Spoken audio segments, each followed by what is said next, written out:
quand j'écris des histoires, j'essaie de faire un peu un chapitre, une scène. Il va y avoir un début à ce chapitre, avec en général une accroche assez forte pour que tout de suite on rentre dans ce chapitre. Par exemple, si le lecteur avait posé le livre et qu'il le reprend le lendemain, que tout de suite il soit à nouveau happé dans l'histoire. Donc je m'appelle Nicolas Druard, j'ai 38 ans, je suis un ancien infirmier, père au foyer et auteur de 6 thrillers. Comment travaillez-vous sur un roman? Alors quand je commence à réfléchir à un roman, je pars toujours de deux questions finalement. Où je vais créer mon intrigue, j'insiste beaucoup sur les lieux, c'est un des points de départ. Dans quel endroit je vais pouvoir créer une atmosphère, une ambiance où il va y avoir du suspense, le climat va être assez pesant, on va se faire peur, on va beaucoup jouer sur les peurs, parce que ça va être le premier point de départ. Le deuxième, ça va être comment je vais pouvoir surprendre le lecteur, quels artifices, sur quoi je vais jouer pour le surprendre un maximum, qu'il y ait plusieurs rebondissements. Et le deuxième point, petit b, on va dire, ça va être quel thème je vais choisir d'aborder. Donc voilà, j'essaie d'éclaircir vraiment toutes ces questions-là. Et ensuite me viennent les personnages. Je commence toujours par celui du méchant, du criminel finalement, parce que sans lui, il n'y a pas d'histoire. Donc ça va être lui qui va être en premier travaillé. Pourquoi il fait ce qu'il fait, comment il le fait, où il le fait, à qui il le fait, pourquoi il choisit de le faire maintenant, pourquoi l'histoire va se passer à ce moment-là. Et c'est ensuite seulement que je vais dérouler mon intrigue dans le sens inverse, et que là, je vais commencer à réfléchir à les personnages principaux, à travers lesquels on va remonter un petit peu toute cette intrigue pour découvrir la vérité sur ce fameux méchant et pourquoi il en est arrivé là. Comment construisez-vous un chapitre? Alors un chapitre, comment on le construit, c'est une question difficile finalement. Depuis le départ, quand j'écris des histoires, j'essaie de faire un peu un chapitre, une scène. Il va y avoir un début à ce chapitre, avec en général une accroche assez forte pour que tout de suite on rentre dans ce chapitre. Par exemple, si le lecteur avait posé le livre et qu'il le reprend le lendemain, que tout de suite il soit à nouveau happé dans l'histoire.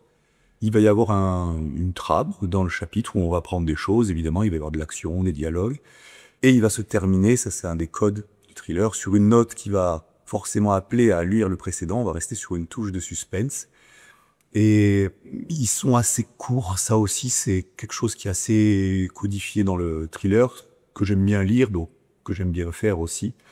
Voilà, c'est sous forme de scène finalement que je découpe l'histoire sous forme de chapitre. Comment gérez-vous la question du point de vue, c'est-à-dire qui est le narrateur, qui raconte? Alors ça varie selon les romans, j'aime bien avoir plusieurs arcs narratifs, tout dépend de l'histoire. Dans les romans vraiment à huis clos, j'aime bien qu'il y ait plein de points de vue pour que vraiment sur une situation donnée, on ait une appréciation différente selon les personnages. Changer de point de vue permet également d'apporter du rythme, qu'on ait vraiment un récit qui soit soutenu, sans temps mort. Dans d'autres romans, il va y avoir moins de personnages, ils vont être peut-être un peu plus travaillés, un petit peu plus fouillés. Et là, encore une fois, les personnages vont servir mon intrigue. En l'occurrence, le dernier traite de légendes urbaines. Donc, j'ai choisi d'incarner un personnage qui va être youtubeuse. Comme ça, on va découvrir à travers elle qu'est-ce qui se passe. Donc voilà, tout dépend en fait de l'intrigue, de l'histoire. Et c'est en fonction de ça, je choisis les différents points de vue et les différents narrateurs. Réécrivez-vous beaucoup quand vous travaillez sur un roman? Oui, je crois que c'est Pierre Lemaître qui a dit que l'écriture était de la réécriture. Forcément, on est d'accord avec ça quand on écrit parce que on n'arrête pas. On n'arrête pas d'effacer, on n'arrête pas de réécrire. Je pense qu'on passe peut-être même plus de temps à réécrire qu'à écrire. Donc évidemment qu'on revient, on relit, on relit, on relit, on revient sur ce qu'on a fait et on modifie, on modifie, on modifie. Cela dit, je pense qu'à un moment donné, il faut savoir se dire, bon, ce que j'ai fait, je suis content de ce que j'ai fait. C'est pas parfait, je pense qu'il y a aucun roman parfait, ça n'existe pas. Mais voilà, savoir dire stop, parce que je pense qu'un manuscrit, je peux le relire 100 fois, au bout de la 100e fois, j'aurai toujours quelque chose à modifier. Donc à un moment donné, il faut se dire, bon, on passe le relais à la maison d'édition, par exemple. Moi, je suis content de ce que j'ai fait, voilà, ça va aller. Quel est votre héritage narratif? Quels sont vos modèles? Je suis un grand lecteur. Depuis l'adolescence, mes parents m'ont communiqué ce goût-là. Ça a commencé avec des romans d'aventure quand j'étais vraiment plus jeune, mais mon père m'a fait lire les Stephen King. Et cet univers-là, voilà, est encore présent dans tous mes romans. C'est vrai que j'aime bien cette atmosphère, ce côté un petit peu horrifique, finalement. Et en parallèle, du côté de ma mère, j'ai été bercé assez tôt dans les Agatha Christie, qui reste pour moi la maîtresse incontestable des huis clos. C'est quelque chose que j'aime beaucoup lire et que j'aime beaucoup faire. Et finalement, c'est ce que j'essaie de faire à chaque fois dans des lieux différents, avec des personnages différents, créer des atmosphères où on se retrouve souvent en vase clos et dans une ambiance un peu terrifiante. C'est un peu les deux plus grandes sources d'inspiration. Les écrivains sont-ils menacés par les intelligences artificielles? Je pense que ça peut l'IA peut devenir un outil pour les auteurs dans les phases de recherche, dans les phases de documentation. Après, pour écrire un texte en lui-même, je pense que déjà à l'heure actuelle, les IA sont pas au point pour pondre vraiment un récit qui serait de la qualité d'un auteur. Et moi, je suis assez optimiste dans le sens où une IA, par définition, ne crée rien.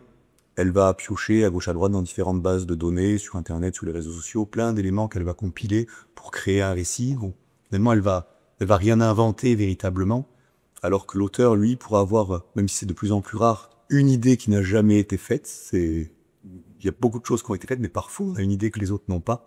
Et ça, je pense qu'une IA est par définition incapable de faire ça. Donc ça rentrera probablement dans les processus créatifs. Heureusement ou malheureusement, il y a des bons côtés où je suis pas, voilà. Mais que le métier d'auteur soit menacé, je ne pense pas. J'espère pas, je ne pense pas. Pouvez-vous nous expliquer, selon vous, à quoi servent les histoires? Alors les histoires servent, enfin, moi je les vois comme ça, elles servent avant tout à divertir, dans un premier temps. J'écris des romans pour ça, vraiment pour évader le lecteur. Mais les histoires, les polars et les thrillers notamment, peuvent aussi, d'une certaine manière, poser un regard sur des thèmes d'actualité, sur des faits qui me touchent, là, pointer du doigt des comportements, des choses qui se passent.